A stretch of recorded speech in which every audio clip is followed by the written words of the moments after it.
BJP రాష్ట్ర అధ్యక్షుడు కిషన్ రెడ్డి గారు క్లియర్గా చెప్తున్నారు, ఈ పాలన పేరిట పెట్టిన దరఖాస్తులు కేవలం కాలయాపన కోసం కాంగ్రెస్ చేస్తుంది తప్ప దీనివల్ల ఎటువంటి ఉపయోగం లేదనేది ఆయన వ్యాఖ్యలు. ఏం చెప్తున్నారు? కాలయాపన చేసేటటువంటిది ఉత్తనే కాగితాల మీద డైలాగులు రాసుకొని చదివేటానికి ఏమైనా మోడీ అండిడా కాదు కదా. కాంగ్రెస్ పార్టీ ఇక్కడ మేము ఇచ్చినామంటే చేస్తున్నటువంటి చూపిస్తున్నాము. నువ్వు ఇచ్చిన ఏమైనా ఒకటి చూపెట్టి 2022 కల్లా ఫార్మర్స్ ఇన్కమ్ డబల్, ప్రతి పేదోనింటికి ఒక పక్కా ఇల్లు, విజన్ అని చెప్పి మాట్లాడినావు. ఒక్కటి చూపెట్టు.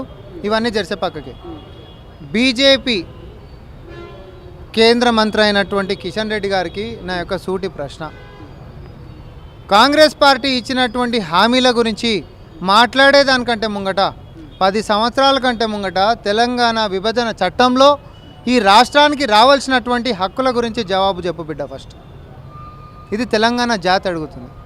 హామీలు 26 రోజుల ముంగట వచ్చినటువంటి మాకు ఎట్లా నెరవేర్చాలనో ప్రజలు మమ్మల్ని అడుగుతారు, మేము వాళ్ళకి జవాబు చెప్తుంటాం.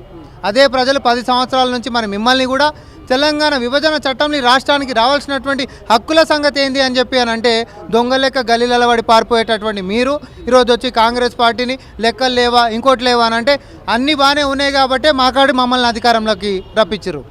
ఏది మీకు లేక తోడు దొంగ లెక్క మీరు ఉర్రు కాబట్టి మిమ్మల్ని ఇంటికి పంపారు. కానీ అమరవీరుల కుటుంబాలకు 250 గజాల చదరపు ఏవైతే ఆ స్థలం ఉందో అది ఆ పేరిట కూడా ఇప్పటికే ప్రజలంతా పోలీస్ స్టేషన్ల చుట్టూ తిప్పుతున్నారు. ఆ కంప్లైంట్ ఫైల్ కావచ్చు, ఆ కేసు నెంబర్ కావచ్చు, ఇవన్నిటి కోసం అంటూ కిషన్ రెడ్డి చెప్తున్నాడు. ఎందుకంటే ఒకవేళ నిజంగా వాళ్ళకి ఇవ్వాలన్న చిత్తశుద్ధి ఉంటే ఆన్లైన్లో డేటా ఉంది, గత ప్రభుత్వం దగ్గర డేటా ఉంది. సో ఒక్కసారి బటన్ నొక్కితే డేటా అంతా బయటకు వస్తుంది. ఇదంతా అవసరం అనేది కిషన్ రెడ్డి వ్యాఖ్యలు. ఆ బటన్ ఏందో చూపెట్టమని రాదు, అలా పార్టీ ఆఫీసులో ఉందేమో ఆ బటన్ నొత్తమన్నారు. ఇప్పుడు ఒకటి, కాంగ్రెస్ పార్టీ ఎవరైతే ఉద్యమ సమయంలో కొట్లాడిర్రో, జైలుకు పోయిర్రో, కుటుంబాల నుంచి దూరం అయ్యారో, అమరవీరులైనా లేకపోతే ఉద్యమకారులైనా వీళ్ళందరినీ గుర్తించాలనేటటువంటి చిత్తశుద్ధి 10 సంవత్సరాలలో నువ్వు కేంద్రంలో అధికారంలో ఉండి ఈ రాష్ట్రం మీద ఒకరోజు కూడా ప్రధానమంత్రి మంచిగా మాట్లాడి ఇవి నేను గుర్తు చేయాలి. అప్రజాస్వామ్యంగా తెలంగాణ రాష్ట్రం అనేటటువంటిది ఇవ్వబడింది అన్నాడు ఇదే ప్రధానమంత్రి. తెలంగాణ ఏపీకి అన్యాయం చేసిర్రు తెలంగాణ ఇచ్చి అని చెప్పాను అన్నాడు ఇదే ప్రధానమంత్రి. తెలంగాణ విభజన చట్టంలో ఉండాల్సినటువంటి హక్కులు ఏవి తెలంగాణకి ఇవ్వలే ఇదే ప్రధానమంత్రి. నీ సర్కార్ నువ్వే మంత్రివి.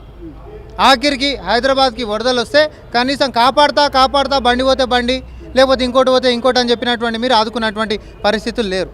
కానీ ఉద్యమ సమయంలో ఎవరినైతే వదిలిపెట్టేసిరో అడ్రస్లు లేవని బీఆర్ఎస్ పార్టీ చెప్పింది. అమరవీరుల ఊసెత్తనటువంటి బీజేపీ పార్టీ 10 సంవత్సరాల్లో వాళ్ళందరినీ కూడా మరి అమరవీరులను గుర్తుపెట్టుకొని వాళ్ళని గుర్తించుకోవాలి. కాగితం మీద మనం ఇచ్చినంత మాత్రాన వాళ్ళ జీవితాలు వెలిగిపోతాయని కాదు, కానీ ఒక 250 గజాల స్థలాన్ని మనం ఇచ్చి కనీసం వాళ్ళని కీర్తించుకోవాలి. ఈ రాష్ట్రం ఎట్లా వచ్చిందో, ఎంతమంది త్యాగాలతో వచ్చిందనేటటువంటి ఒక స్ఫూర్తితోటి దాంట్లో కొన్ని కండిషన్స్ ఉంటాయి. ఎందుకంటే అర్హులు ఎవరు కాదనేటటువంటి పారదర్శకంగా ఉండాలని అవుతా. ఎవరైతే ఆ సమయంలో జైల్లోకి పోయినటువంటి సందర్భాలు ఉండేనో దానికి సంబంధించినటువంటి కేసు, దానికి సంబంధించినటువంటి ఆధారాలు తీసుకొచ్చి మీరు అప్లై చేసుకోవచ్చు అన్నాం. కేసుకు సంబంధించినటువంటి ఎవరు పెట్టెలు పెట్టుకొని తిరిగారు కదా, కాబట్టి పాత కేసులకు సంబంధించినటువంటి ఉంటున్నటువంటి పోలీస్ స్టేషన్లకు పోయి డీటెయిల్స్ తీసుకుంటారు. ఇప్పుడు మీ పార్టీ దగ్గర మా కాడ డీటెయిల్స్ ఉన్నాయనంటే 10 సంవత్సరాల నుంచి వాళ్ళ ఊసి ఎందుకు ఎత్తలే చెప్పు. ఇది నా క్వశ్చన్. నువ్వే అంటున్నావు అన్ని ఆధారాలు ఉన్నాయి, అన్ని డేటా మా కాడనే ఉంది, ప్రభుత్వం కాడనే ఉందన్నావు. ప్రభుత్వం డేటా లేదన్నది గుర్తు చేస్తున్నాను. అమరవీరుల అడ్రస్సులు దొరకలేదు అన్నది మళ్ళీ చెప్తున్నా. కానీ పోలీస్ డిపార్ట్మెంట్ అడిగితే ఎవరి మీద ఉద్యమ సమయంలో కేసులు అయినాయో పోలీస్ డిపార్ట్మెంట్ అడిగితే వాళ్ళు డీటెయిల్స్ ఇస్తారు కదా, దానికి దరఖాస్తుల పేరిట వాళ్ళు పోలీస్ స్టేషన్ చుట్టూ తిప్పడం ఏంటనేది ఆయన వ్యాఖ్యలు. ఎవరు కొట్లాడినరో కొట్లాడిన వ్యక్తికి తెలుస్తుంది. నేను పోయి కొట్లాడితే నాకు తెలుస్తుంది. నేను పోయి పోలీస్ స్టేషన్లకు సంబంధించేసి పోయి, ఎందుకంటే ఉంటున్నటువంటి వ్యక్తి ఉద్యమంలో పాల్గొన్న ఫోటోలు ఉంటాయి, పేపర్లలో వచ్చినటువంటిది ఉంటుంది, ఆ పలానా నేతలతోటి కలిసిపోయినటువంటిది ఉంటుంది, అరెస్ట్లది ఉంటుంది, నిర్బంధాలది ఉంటుంది, రోడ్డు మీద ఉంటుంది. పోలీసు వాళ్ళు అక్కడ అవన్నీ ఉంటాయా? మెడకాయ మీద తలకాయ కొంచెమన్నా కోడి మందం దిమాగ్ తోటి మాట్లాడితే, కాంగ్రెస్ పార్టీని విమర్శిస్తే మేము స్వాగతిస్తాం. కానీ కాళ్ళలో కట్టలు పెట్టుడే కార్యక్రమం పెట్టుకుని ఇద్దరు తోడు దొంగలు బీజేపీ బీఆర్ఎస్ కూడా ఏ పని చేసినా శకనం అదేదో నల్లపిల్లి అడ్డం వచ్చినట్టు సంక్షేమం ఇస్తే ఇది ఇలా వల్ల కాదు. ఫస్ట్ ఏమో 6 గ్యారెంటీలు అంటే ఈ వారంటీలే లేవు, 6 గ్యారెంటీలు అమలు వస్తే మిగతాన్ని ఏనయ్యారు. తర్వాత మిగతాన్ని కూడా మొదలవుతుంటే కేవలం పార్లమెంట్ ఎన్నికల దాకానే.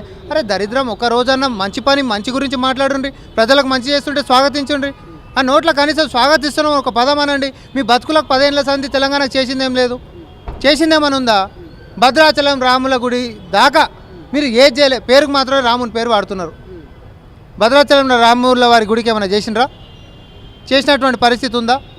చెత్తేనిక జాగలేదు. ఆ రాములవారి భూములనే కాపాడలేనటువంటి పరిస్థితి ఈ దుర్మార్గులది.